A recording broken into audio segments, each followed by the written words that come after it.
Dans notre série d'études sur l'Apocalypse, nous vous présentons le sujet qui a pour titre « Lettre aux 7 églises ». Deuxième partie, Pergame, Thyatire et Sardes, époque d'apostasie et de dérive esclavagiste du christianisme occidental. C'est un message de l'Église des 144 000, présenté par Yirmeyahu.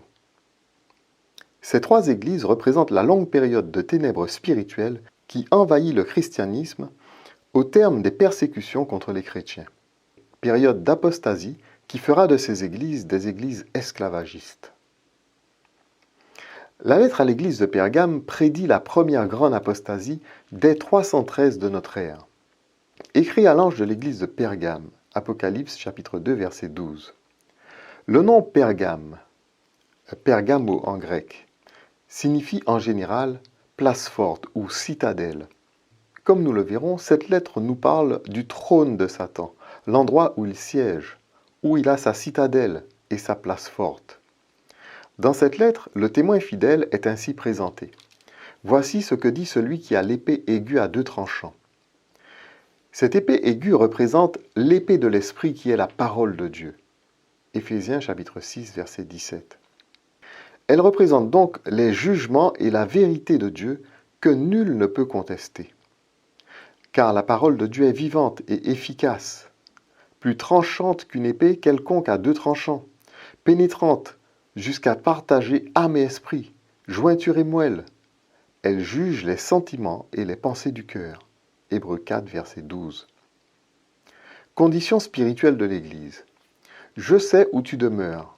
Je sais que là est le trône de Satan. Tu retiens mon nom, tu n'as pas renié ma foi, même au jour d'Antipas, mon témoin fidèle, qui a été mis à mort chez vous, là où Satan a sa demeure. Cette lettre s'adresse aux descendants des chrétiens autrefois persécutés et envoyés à Rome pour y subir le martyre. Dans les premiers siècles de l'Église chrétienne, les persécutions romaines ont sévi particulièrement de 202 jusqu'aux environs de 313. Un grand nombre de chrétiens furent torturés et exécutés dans les cirques, dans la ville de Rome en particulier. Le nom du témoin fidèle, Antipas, est symbolique. Il représente tous ceux et celles qui souffrirent à leur tour les souffrances de Christ et qui, comme lui, furent mis à mort.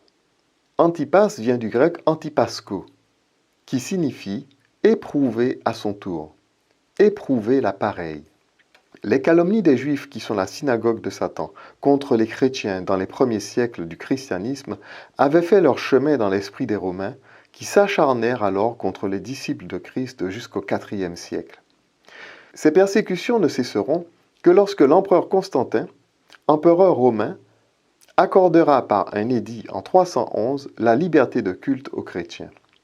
Cet édit sera appliqué par les autres empereurs se partageant l'empire, Maximin d'Aia et Galère, à l'exception de Maxence, qui sera écrasé près de Rome en octobre 312 par Constantin, désirant faire respecter son édit dans tout l'empire.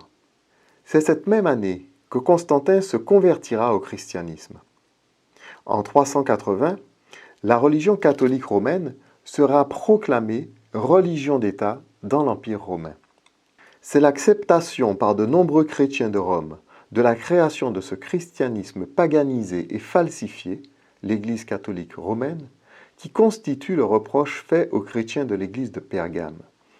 Mais j'ai quelque chose contre toi, c'est que tu as là des gens attachés à la doctrine de Balaam qui enseignaient à Balak à mettre une pierre d'achoppement devant les fils d'Israël pour qu'ils mangeassent des viandes sacrifiées aux idoles et qu'ils se livrassent à l'impudicité. De même, toi aussi, tu as des gens attachés pareillement à la doctrine des Nicolaïtes. Repens-toi donc, sinon je viendrai à toi et je les combattrai avec l'épée de ma bouche. Apocalypse chapitre 2, versets 14 à 16. Balaam est un personnage de l'Ancien Testament qui, bien que connaissant la volonté de Dieu, faisait des compromis pour un gain. L'histoire nous dit que désirant recevoir les richesses que lui promettait Balak, roi de Moab, mais ne pouvant maudire Israël, il convainquit le roi Balak de corrompre le peuple d'Israël en envoyant des filles de Moab dans le camp d'Israël. Ainsi, dès lors que les Israélites auraient commerce avec elles, ils tomberaient sous la malédiction. Cette façon d'agir, en mettant une pierre d'achoppement devant les fidèles, est appelée dans la lettre à Pergame la doctrine des Nicolaïtes. Si nous ne savons pas qui étaient ces Nicolaïtes, nous avons en tout cas une certitude sur leur façon d'agir. Faire des compromis pour un gain ou un honneur, comme le faisait Balaam, telle était la doctrine des Nicolaïtes. De tels compromis équivalent dans la Bible à une prostitution spirituelle et entraînent le peuple de Dieu dans la débauche et l'apostasie. En acceptant de devenir la religion d'État, et particulièrement la religion de l'État romain, les chrétiens de Rome vendaient le peuple de Dieu à un royaume terrestre.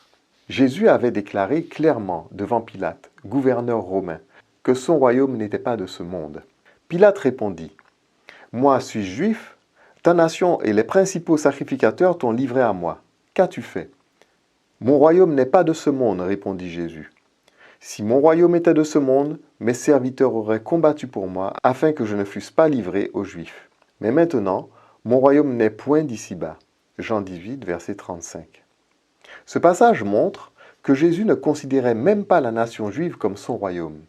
À plus forte raison, l'Empire romain, qui dans cette lettre à l'église de Pergame est qualifié de trône de Satan. C'était commettre un grave péché que d'accepter de devenir la religion d'État. Les chrétiens de Rome étaient partagés, les uns enclins au compromis, les autres voulant rester fidèles à Dieu. C'est que tu as là des gens attachés à la doctrine de Balaam. À Rome, les fidèles assistèrent à la paganisation de la doctrine de Jésus. L'acceptation du culte aux statues et aux icônes fit son entrée dans le christianisme romain. De plus, le jour d'adoration biblique célébré le Shabbat finira par disparaître pour être remplacé par le dimanche, fêté par les païens comme le jour du soleil. C'est ainsi que la recherche des honneurs et des richesses conduisit l'Église romaine à de fausses doctrines qui devinrent une pierre d'achoppement pour les serviteurs de Dieu. Repens-toi donc, sinon je viendrai à toi et je les combattrai avec l'épée de ma bouche. Telles sont les paroles du Seigneur à l'Église de Pergame. Faute de repentance de la part des chrétiens de Rome, c'est avec l'épée de l'Esprit qui est la parole de Dieu que le témoin fidèle combattit l'hérésie. Les réformes chrétiennes qui débutent vers la fin du XIVe siècle, avec des hommes comme John Wycliffe, Jean Hus et Jérôme de Prague, se poursuivront jusqu'au XVIe siècle avec Martin Luther, Zwingli, Guillaume Farel, Jean Calvin, Théodore de Bèze et bien d'autres, et donneront naissance à la réforme protestante. Ces derniers, après des siècles de ténèbres, tenteront de ramener le christianisme dans la voie de la parole de Dieu, qui est l'épée de l'Esprit. Jean Wycliffe fut le premier à réclamer un retour à l'autorité des Écritures seules. Il va inspirer tous les réformateurs qui suivront et qui s'efforceront de revenir aux vérités bibliques. C'est ainsi que le témoin fidèle combattit l'hérésie avec l'épée de sa bouche. La promesse au vainqueur, que celui qui a des oreilles entende ce que l'Esprit dit aux églises. À celui qui vaincra, je donnerai de la manne cachée, et je lui donnerai un caillou blanc, et sur ce caillou est écrit un nom nouveau, que personne ne connaît, si ce n'est celui qui le reçoit. Apocalypse 2, versets 12 à 17. La manne cachée est un symbole de la vérité de la parole de Dieu et de Christ, révélée par le Saint-Esprit à ses serviteurs. Pour sortir des siècles de ténèbres imposés par l'Église catholique romaine, les réformateurs prièrent et sondèrent les Écritures pour retrouver les fondements de la vérité. Bien que ne parvenant pas à retrouver tous ces fondements, ils parvinrent à mettre en avant la principale doctrine du christianisme qui est la justification par la foi. C'est cette doctrine fondamentale qui est représentée par un caillou blanc portant un nom nouveau que personne ne connaît si ce n'est celui qui le reçoit. Or la vie éternelle, c'est qu'ils te connaissent, toi le seul vrai Dieu, et celui que tu as envoyé, Jésus-Christ. Jean 17, verset 3. Connaître Dieu véritablement, c'est recevoir la vie éternelle. Connaître son nom, c'est recevoir sa présence. Une telle connaissance de Dieu est personnelle. Le nom nouveau sur le caillou, c'est le nom que Jésus vient révéler à chacun de nous individuellement. Seul celui qui le reçoit peut le connaître. Il ne s'agit pas d'un nom patronymique simplement, mais d'une réelle communion. Je leur ai fait connaître ton nom, et je le leur ferai connaître afin que l'amour dont tu m'as aimé soit en eux et que je sois en eux. Jean 17, verset 26. La réforme protestante débute à la même époque où Christophe Colomb découvrit l'Amérique. À partir de ce moment, le christianisme change de visage et devient le soutien des plus grandes violences tant chez les catholiques que chez les protestants. L'esclavage enrichira considérablement les peuples chrétiens occidentaux et leurs églises qui sombreront dans une apparence de christianisme dénué de vie spirituelle. La lettre à l'église de Thyatire dénonce les dérives esclavagistes du christianisme occidental. Ces événements se situent du XVIe siècle au XIXe siècle. Écrit à l'ange de l'église de Thyatire. Apocalypse 2, verset 12. Thyateiros, Thyatire en grec, vient de teiro, verbe grec qui se conjugue à l'actif et au passif et dont la signification est user, épuisé, accablé, en parlant de souffrance physique ou de blessure. Voir dictionnaire grec-français, le Grand Bailly. Beaucoup ont traduit ce nom de Thyatire par consommation des victimes et pour d'autres odeur d'affliction. Ils ont omis jusqu'à ce jour de rapprocher la première partie du nom Thyatire, Thia, du mot Thyade, qui en grec désigne les bacchantes, prêtresses et prostituées du culte de Bacchus, mot qui signifie transporter de délire bachique, d'une folle passion. Thyatire signifie donc les prêtresses prostituées prises de délire qui usent physiquement, accablent physiquement et moralement. Ce nom évoque la prostitution spirituelle et l'esclavagisme.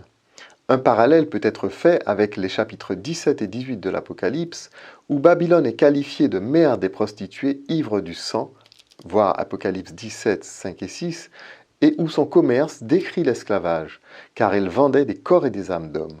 Apocalypse 18, verset 13. Dans cette lettre, le témoin fidèle est ainsi présenté. Voici ce que dit le Fils de Dieu, celui qui a les yeux comme une flamme de feu, et dont les pieds sont semblables à de l'airain ardent. Apocalypse 2, verset 18. Ici, le témoin fidèle se proclame Fils de Dieu. Il se présente avec les yeux en flamme de feu, symbole, comme nous l'avons vu, de celui qui possède le discernement et l'esprit de la prophétie. Ses pieds comme du bronze ardent expriment son origine noire, symbole également explicité précédemment dans notre étude sur le chapitre 1 de l'Apocalypse. Jésus nous est présenté sous l'aspect d'un nègre aux cheveux laineux et au teint couleur bronze. En tant que fils de Dieu, il est décrit comme son Père dans les Saintes Écritures. Le prophète Daniel décrit en effet l'Ancien des jours avec des cheveux laineux, voir Daniel chapitre 7 verset 9, et Ézéchiel, dans son chapitre 1er au verset 26 et 27, décrit l'Ancien des jours avec l'aspect du bronze. Dans l'Apocalypse, au chapitre 4, le témoin fidèle fait une description du Père, lui donnant l'apparence d'une pierre de jaspe, pierre brune évoquant la couleur des noirs. Outre la signification du mot Thyatire, l'identification du Fils de Dieu à un noir dans la lettre à Thyatire montre que cette lettre couvre la période des dérives esclavagistes des églises chrétiennes. Conditions spirituelles de l'Église. Je connais tes œuvres, ton amour, ta foi, ton fidèle service, ta constance et tes dernières œuvres plus nombreuses que les premières. Mais ce que j'ai contre toi, c'est que tu laisses la femme Jézabel, qui se dit prophétesse, enseigner et séduire mes serviteurs, pour qu'ils se livrent à l'impudicité et qu'ils mangent des viandes sacrifiées aux idoles. Je lui ai donné du temps afin qu'elle se repentît, et elle ne veut pas se repentir de son impudicité.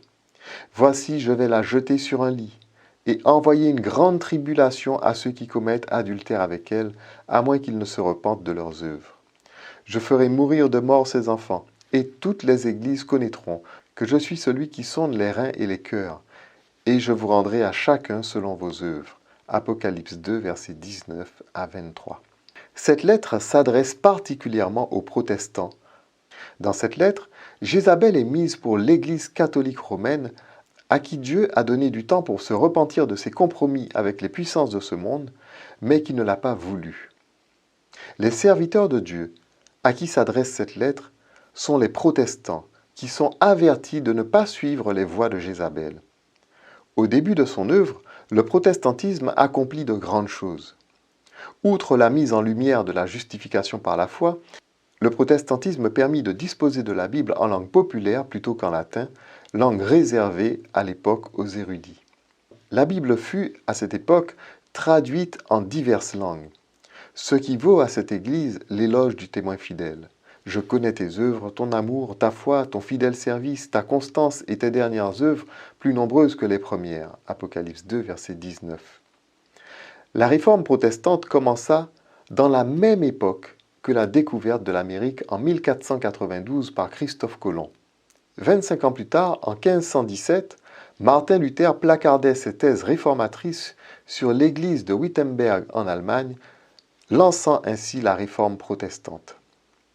Avec la découverte de l'Amérique, les pays très catholiques d'Espagne et du Portugal se lancèrent dans des génocides et dans l'esclavage en Amérique, pays qualifiés de Nouveau Monde. En 1494, le pape Alexandre arbitrera même le partage du monde entre l'Espagne et le Portugal par le traité de Tordesillas. Outre les thèses sur la malédiction de Cham prétendant les Noirs maudits, une bulle du pape Nicolas V, quelques décennies auparavant, donnait autorisation au roi du Portugal pour la pratique de l'esclavage.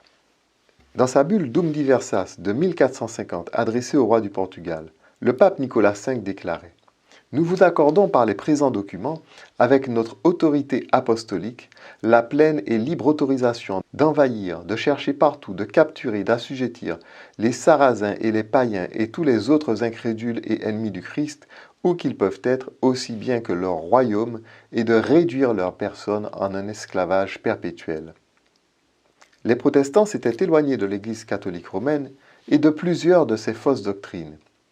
Ils persévéraient dans l'étude de la parole de Dieu, découvrant peu à peu de nouvelles vérités.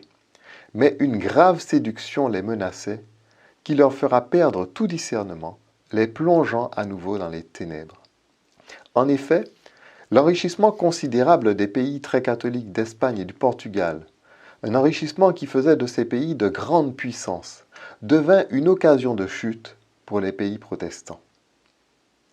De l'Amérique à l'Europe, les protestants se lancèrent à leur tour dans l'exploitation à outrance du Nouveau Monde.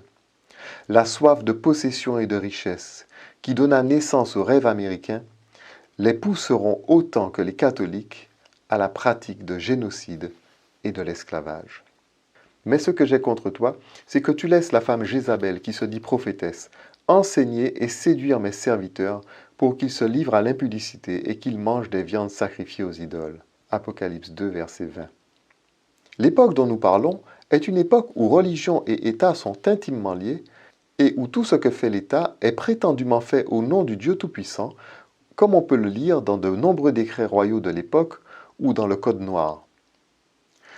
Une époque où l'Église est la conscience de la nation, tant chez les catholiques que chez les protestants. Dans la lettre à Thyatire, dans Apocalypse chapitre 2, verset 20, les viandes sacrifiées aux idoles représentent les peuples pillés et exterminés par l'Occident chrétien, ainsi que les millions d'esclaves noirs sacrifiés pour enrichir ces nations chrétiennes occidentales. L'idole, c'est Mammon, la richesse. L'impudicité représente les viols systématiques qui étaient pratiqués sur les personnes dominées ou réduites en esclavage. Ainsi, durant des siècles, de nombreuses vies ont été sacrifiées par l'Occident sur l'autel de Mammon, la richesse. Amérindiens d'un côté et esclaves noirs déportés par millions de l'autre ont payé de leur vie et de leur labeur l'enrichissement occidental. Je lui ai donné du temps afin qu'elle se repentît, et elle ne veut pas se repentir de son impudicité. Voici, je vais la jeter sur un lit et envoyer une grande tribulation à ceux qui commettent adultère avec elle, à moins qu'ils ne se repentent de leurs œuvres. Je ferai mourir de mort ses enfants, et toutes les églises connaîtront que je suis celui qui sonde les reins et les cœurs, et je vous rendrai à chacun selon vos œuvres. Apocalypse 2, versets 21 à 23. C'est dans la période où le christianisme occidental se livre à l'esclavage que commence la grande tribulation, qui connaît aujourd'hui une période d'accalmie avant de ressurgir dans la fin des temps contre l'épouse de Christ. En effet, Jézabel, qui est aussi Babylone dans le livre de l'Apocalypse, et qui représente l'Église catholique romaine, n'a pas voulu se repentir de sa débauche. Dieu menace de livrer sa descendance adultère à une grande tribulation et de faire mourir de mort ses enfants. Un tel jugement ne peut être que le résultat d'une action similaire.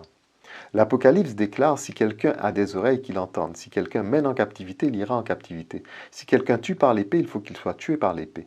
C'est ici la persévérance et la foi des saints. Apocalypse 13, versets 9 et 10. Ce verset peut se traduire ainsi: ce qu'un homme sème, c'est ce qu'il récolte. C'est pourquoi, si le châtiment de Jézabel et de sa descendance, c'est une grande tribulation, cela signifie que son péché, c'est d'avoir engendré une grande tribulation.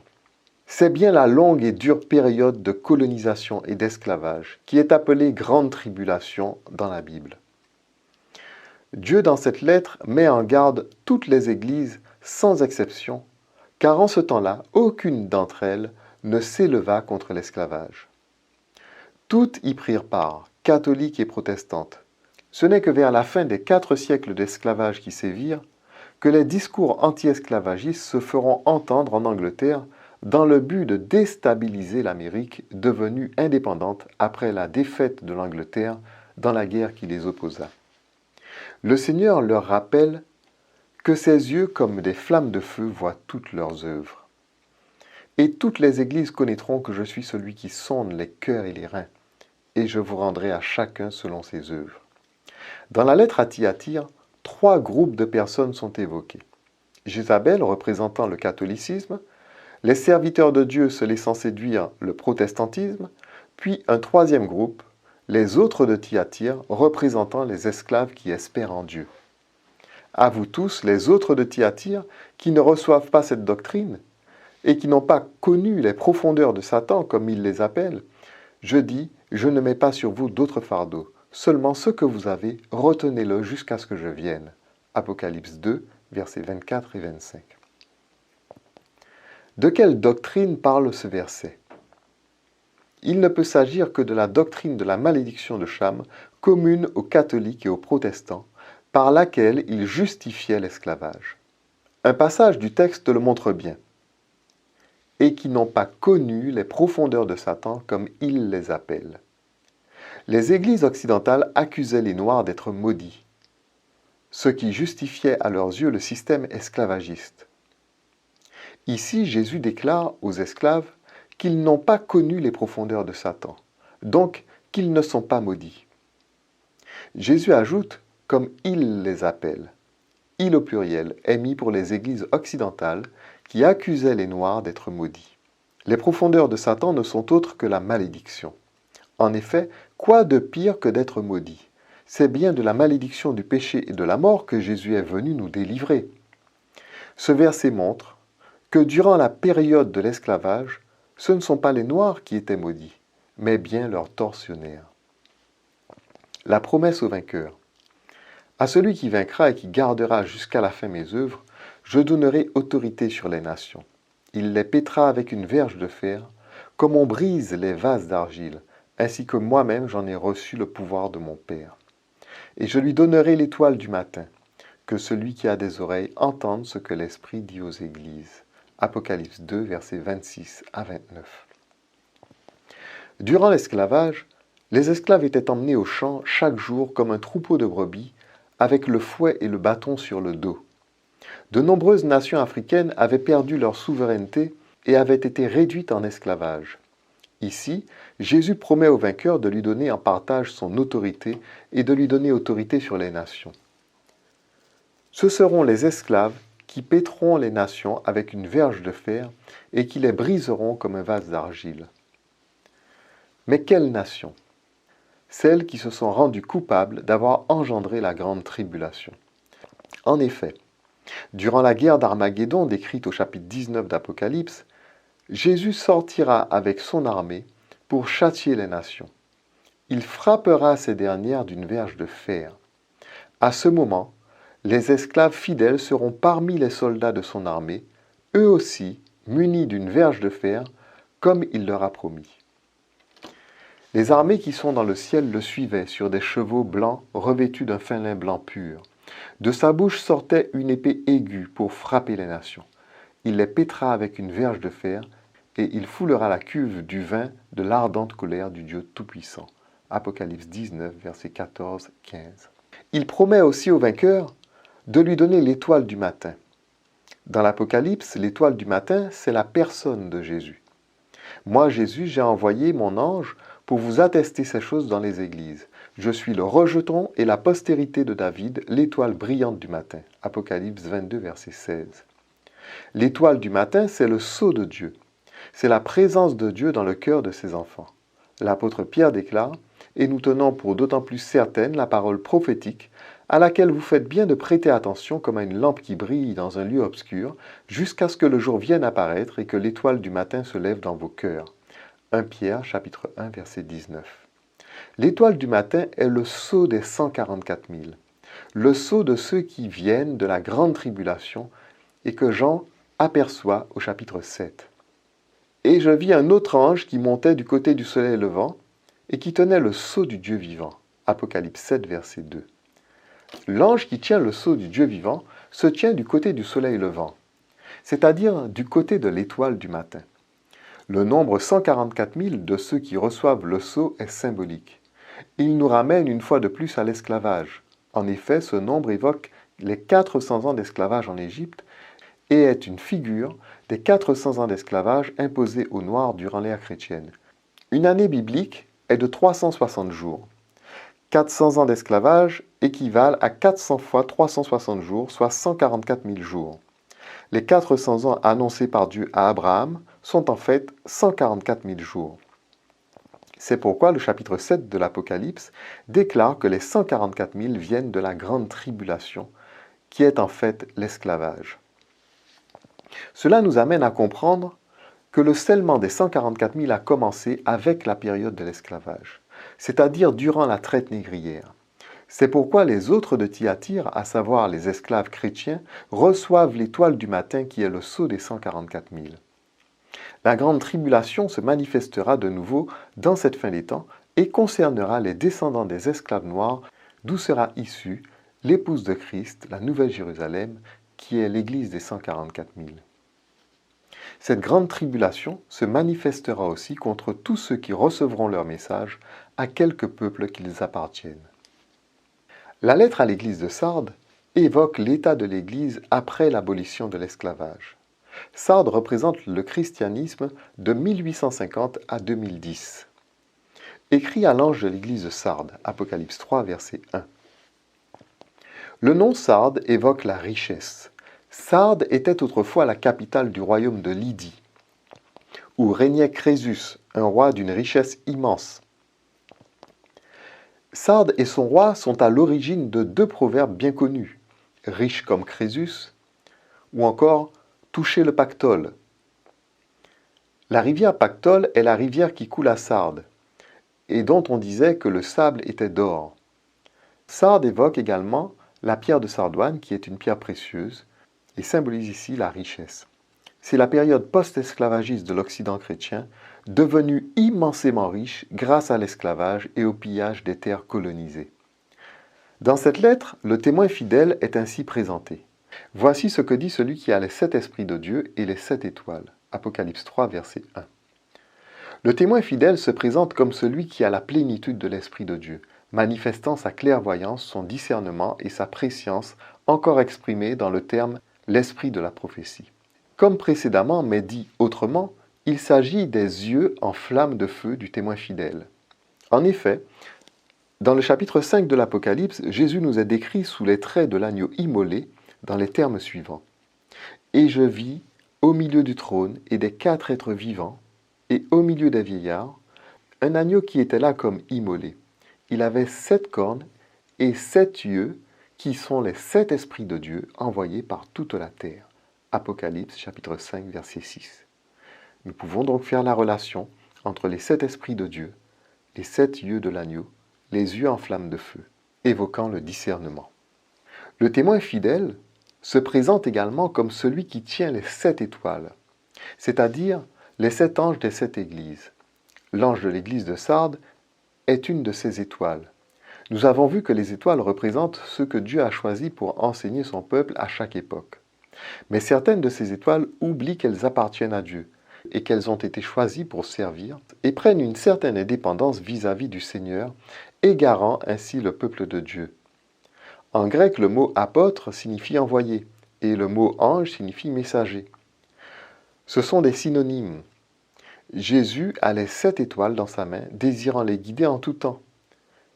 Il ne s'éloigne pas d'elles, mais il arrive que certaines de ces étoiles l'abandonnent, comme les 70 qu'il avait envoyés avec la puissance de faire des miracles, et qui par la suite perdirent confiance et l'abandonnèrent. Dans le cas de l'ange de l'église de Sardes, la façon dont Jésus se présente, celui qui a les 7 étoiles, montre que c'est à l'ange en particulier, donc aux dirigeants de cette église, qu'il adresse ses reproches. Leur cas est le même que celui de Judas, lui aussi désigné comme apôtre, comme envoyé, mais qui pour l'amour des richesses a trahi son maître et abandonné son poste. De même, les dirigeants de l'église de Sardes s'égarent et égarent l'église pour l'amour des richesses. Condition spirituelle de l'église. Je connais tes œuvres. Je sais que tu passes pour être vivant et tu es mort. Sois vigilant et affermis le reste qui est près de mourir. Car je n'ai pas trouvé tes œuvres parfaites devant mon Dieu. Rappelle-toi donc comment tu as reçu et entendu, et garde et repens-toi. Si tu ne veilles pas, je viendrai comme un voleur, et tu ne sauras pas à quelle heure je viendrai sur toi. Apocalypse 3, versets 1 à 3. Les chrétiens de Sardes représentent, comme nous l'avons dit, l'époque post-esclavagiste, un temps où l'Occident chrétien croule sous le poids de ses richesses injustement accumulées. Je sais que tu passes pour être vivant et tu es mort. En apparence, tout semble aller pour le mieux dans le monde chrétien de l'époque. La Bible est traduite en de nombreuses langues, beaucoup de missionnaires sillonnent le monde, de nombreuses églises et temples sont édifiés, des personnes se convertissent en grand nombre, le christianisme semble bien vivant. Mais derrière ce masque se cachent en réalité les comportements les plus horribles. Dans la grande Amérique protestante, tandis que de nombreuses tribus amérindiennes continuent à être massacrées et parquées dans des réserves, la traite négrière et l'esclavage enfin abolis fait place non à la paix et à l'amour fraternel, mais à la ségrégation, et cela jusque dans les lois fédérales du pays, au point que même les églises blanches soient interdites aux Noirs. Le lynchage de Noirs est monnaie courante, et ceux qui s'y livrent le font en toute impunité. En Europe, les chefs d'État se réunissent à Berlin en 1884 en vue de se partager l'Afrique. Une fois de plus, les missionnaires sont de la partie. Colonisation et œuvre missionnaire vont de pair, car pour le colon, comme pour le missionnaire, c'est Dieu qui ouvre à l'Occident les portes de l'Afrique, celles de l'Australie, celles de l'Asie et de tous les pays dits sous-développés. Une fois de plus, la foi n'est qu'un prétexte pour s'enrichir dans le pillage systématique et dans l'exploitation d'une main-d'œuvre bon marché, voire réduite à l'esclavage, comme ce fut le cas dans les colonies françaises, belges et portugaises, sous le nom de travail forcé, auquel la loi Houphouët-Boigny mettra fin le 11 avril 1946. Durant toute cette période d'exaction et de maltraitance des peuples indigènes et africains, les églises chrétiennes, toutes catégories confondues, soutiennent les exacteurs et tranquillisent leur conscience au lieu de réveiller ces derniers et de les appeler à la repentance. Poussé par l'appât du gain, le christianisme occidental, seule référence chrétienne de l'époque, meurt spirituellement tout en passant pour être vivant. Rappelle-toi donc comment tu as reçu et entendu, et garde et repens-toi. Les chrétiens de l'époque avaient passablement oublié que Jésus, qui est à l'origine de l'Évangile, s'était fait pauvre de riche qu'il était pour venir nous sauver, et qu'il n'avait pas un lieu où reposer sa tête. C'est de lui que nous avons tous reçu et entendu. Jésus les appelle à veiller et à se repentir avant que cela ne les conduise à la perdition. Il leur dit: je viendrai comme un voleur et tu ne sauras pas à quelle heure je viendrai sur toi. Cet avertissement annonce l'heure du scellement des 144 000, qui viendra silencieusement. Seuls ceux qui veillent et se préparent humblement dans la repentance, vivant en communion avec Dieu, sauront quand aura lieu le scellement qui prépare l'épouse pour les noces de l'agneau. Cependant, tu as à Sardes quelques hommes qui n'ont pas souillé leurs vêtements. Ils marcheront avec moi en vêtements blancs, parce qu'ils en sont dignes. Apocalypse 3, verset 4. Le vêtement blanc de la justice de Christ est le gage de ce scellement. C'est pourquoi Jésus promet à ceux qui ne se sont pas souillés de les couvrir de ce vêtement, unique préparation pour participer à ses noces. Réjouissons-nous et soyons dans l'allégresse et donnons-lui gloire, car les noces de l'agneau sont venues, et son épouse s'est préparée, et il lui a été donné de se revêtir d'un fin lin éclatant pur, car le fin lin, ce sont les œuvres justes des saints. Apocalypse 19, versets 7 et 8. L'expression traduite par les œuvres justes des saints est littéralement les justifications des saints. Ce scellement doit avoir lieu avant le retour en gloire de Christ. Ceux qui ne seront pas scellés n'auront aucune lumière sur les prophéties encore devant nous. Ils seront dans l'aveuglement décrit dans la lettre à Laodicée, la dernière Église. Ce sont ceux-là qui seront effrayés par l'avènement du Seigneur, comme le montre le 6e sceau de l'Apocalypse.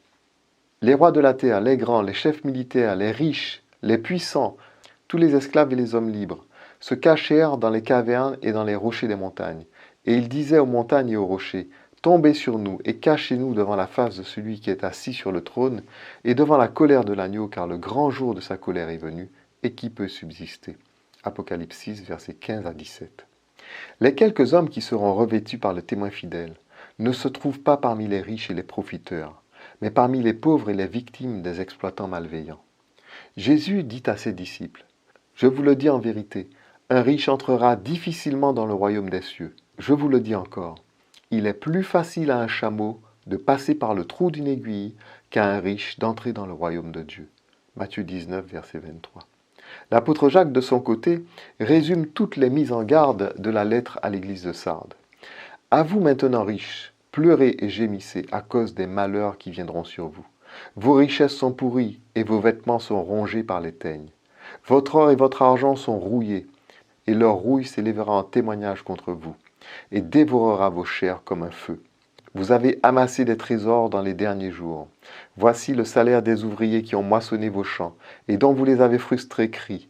Et les cris des moissonneurs sont parvenus jusqu'aux oreilles du Seigneur des armées. Vous avez vécu sur la terre dans les voluptés et dans les délices. Vous avez rassasié vos cœurs au jour du carnage. Vous avez condamné, vous avez tué le juste qui ne vous a pas résisté. Jacques chapitre 5, versets 1 à 6. Une fois de plus, c'est parmi les esclaves et les peuples opprimés par l'Occident chrétien que se trouvent ceux qui marcheront en vêtements blancs avec le Seigneur. Mais nous ne devons pas exclure ceux qui, comme Zachée, amis de l'argent et de la richesse, reviendront de leur mauvaise voie. La promesse au vainqueur. Celui qui vaincra sera revêtu ainsi de vêtements blancs. Je n'effacerai point son nom du livre de vie, et je confesserai son nom devant mon Père et devant ses anges. Que celui qui a des oreilles entende ce que l'Esprit dit aux églises. Apocalypse 3, versets 5 et 6. À ceux qui voudront se repentir, Jésus déclare qu'ils pourront se joindre à ceux qui n'ont pas souillé leurs vêtements, et comme eux, recevoir un vêtement blanc. Il plaidera pour eux devant son Père, afin qu'ils ne soient pas effacés du livre de vie. Ce livre est celui qui déterminera au jour du jugement qui pourra hériter du royaume des cieux. Et je vis les morts, les grands et les petits qui se tenaient devant le trône. Des livres furent ouverts. Et un autre livre fut ouvert, celui qui est le livre de vie. Et les morts furent jugés selon leurs œuvres, d'après ce qui était écrit dans ces livres. Quiconque ne fut pas trouvé écrit dans le livre de vie fut jeté dans les temps de feu. Apocalypse chapitre 20, versets 12 et 15. Seuls ceux qui se repentiront sincèrement pourront échapper à l'étang de feu. Amen. Amen.